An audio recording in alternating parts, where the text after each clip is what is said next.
Crime investigation in a Russian post-apocalyptic setting is a really cool concept, and I haven't seen it before. And that's because it doesn't exist.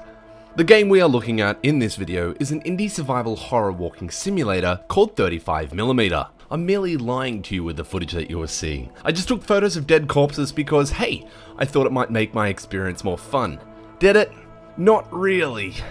This is shot images from Hihu, and let's see how 35mm holds up. Made by one dude named s.t.a.l.k.e.r, and excuse the mispronunciation, it's a pretty impressive feat to have essentially made an entire game by himself, but with help from a few others. But sadly, this is a glitchy mess, with some very bland characters, a very basic story giving no real motives, eventually leading up to have some questionable choices in both game design and storytelling.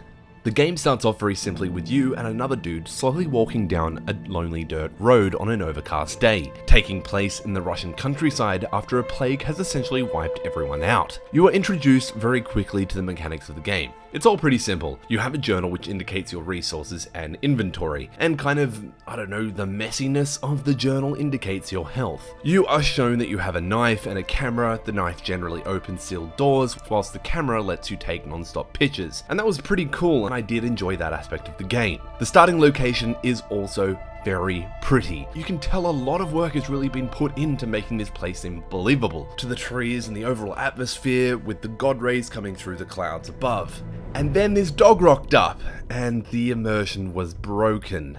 As the game went on, I soon realized that there isn't really a direct motive for the characters, or at least it's not directly spelled out to the player. If you look at, let's say, The Walking Dead, Lee is taking Clem to Savannah in hopes of finding her parents, and in many other games you have the motive, at least for the player to keep on playing, spelled out to you very early on. But I'm okay that there's no direct story being spelled out for the player, as stuff is bound to happen to cause motive for the player to keep on playing. And this is where I hate to say it. Very early on, I actually had no real motive, and the pacing was rather slow. There was a dream sequence very early on, and I found it quite intriguing. However, they never really revisited that kind of concept or what might have been going on after that. My relationship with my rusty companion was rather weak. Whilst both men, yes, they are damaged shadows of their former selves, and you can tell, the game did very little to make me care about either of them, and that's fine. You're not always meant to like and enjoy the character that you're playing and the other characters in the game. But if there's no real motive or intrigue to play, I'm literally left to walk and search these empty houses with some of the most boring, recycled assets available.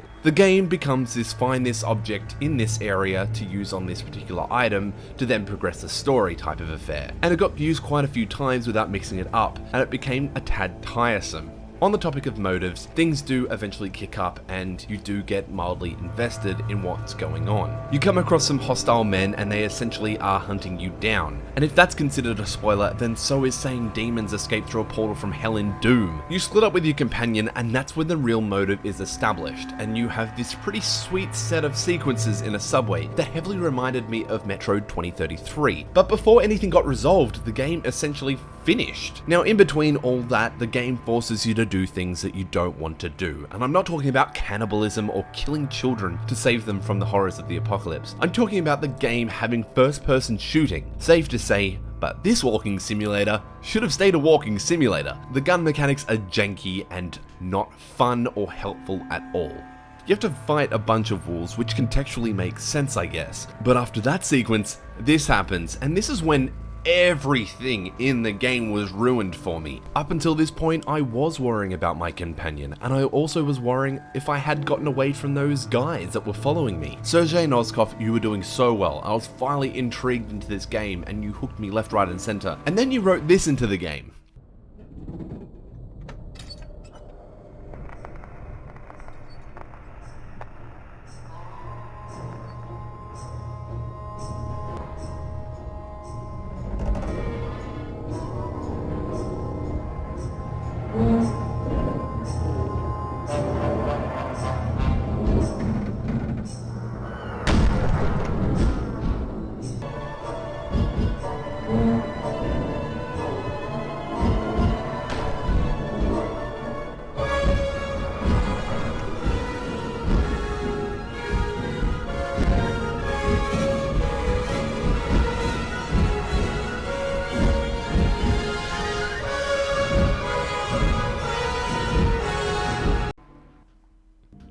This wasn't scary, this wasn't intense, this was just silly. Only to have the character wake up because it was a spooky dream, it's just such lazy writing. If we were to believe that the protagonist is haunted by nightmares, at least make it scary. Or if we're going down the whole protagonist going crazy, do it so it's believable. You could have gone down the whole Fight Club route and made the companion not real but an extension of the character's former self or something. Not this, just not this.